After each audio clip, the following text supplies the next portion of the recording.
அப்ப வேணும்னே வந்து இவரை வந்து எப்படி சொல்லி ஒடுக்கலாம். இப்ப குடி ஒற்றுமை நம்ம சொல்லுவோம், அதுக்கு வந்து ஒரு மாதிரி கொச்சைப்படுத்தும் விதமா ஏதோ குடிகளுக்குள்ள சண்டையை மூட்டி விடுறாரு.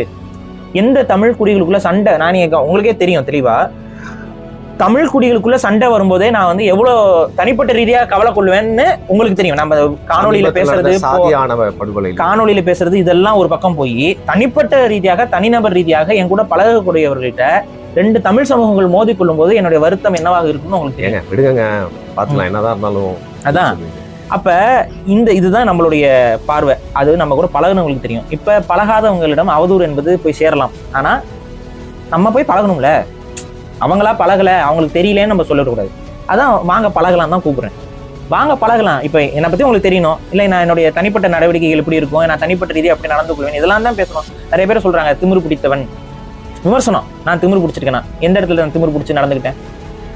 கண்டிப்பா தமிழர்ன்ற உணர்வு இருக்குது, தமிழன் என்ற திமிரு இருக்கிறது, தமிழ் தேசியவாதி என்ற திமிரு இருக்கிறது. அது ஒவ்வொரு தமிழனுக்கும் இருக்க வேண்டும்ங்கிற எண்ணமும் எனக்கு இருக்கிறது. நேர்மையாளன் என்ற திமிரு இருக்க வேண்டும் ஒரு அரசியல்வாதிக்கு, கரெக்டா? ஸோ இந்த மாதிரியான திமிர்லாம் எனக்கு இருக்கலாம். ஆனா நான் ஏதோ மேலானவன் என்ற திமிர்லாம் எனக்கு என்னைக்குமே இருந்ததில்லை. எல்லாரிடமும் வந்து நான் சமத்துவத்தோடு தான் இது வரைக்கும், நான் என் மனசாட்சிக்கு விரோதம்லாம் சொல்லணும்னா சமத்துவத்தோடு தான் அணுகியிருக்கேன். அதே சமயம் பகை என்று வந்தால் என் அளவுக்கு யாரும் பகைக்கவும் மாட்டாங்க. அது வந்து என்னிடம் பகையாகி போனவர்களுக்கும் தெரியும்.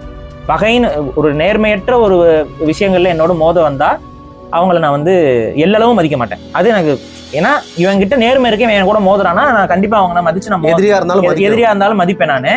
ஆனா இவர் வந்து ஒரு அவதூறை எடுத்துக்கொண்டு நம்ம கூட மோத வராரு அப்படிங்கும்போது அவன் நேர்மையற்றவன், அவன் மேல இருந்த அத்தனை மதிப்பும் மரியாதையும் எவ்வளவு பெரிய ஆளா இருந்தாலும் எனக்கு போயிடும்.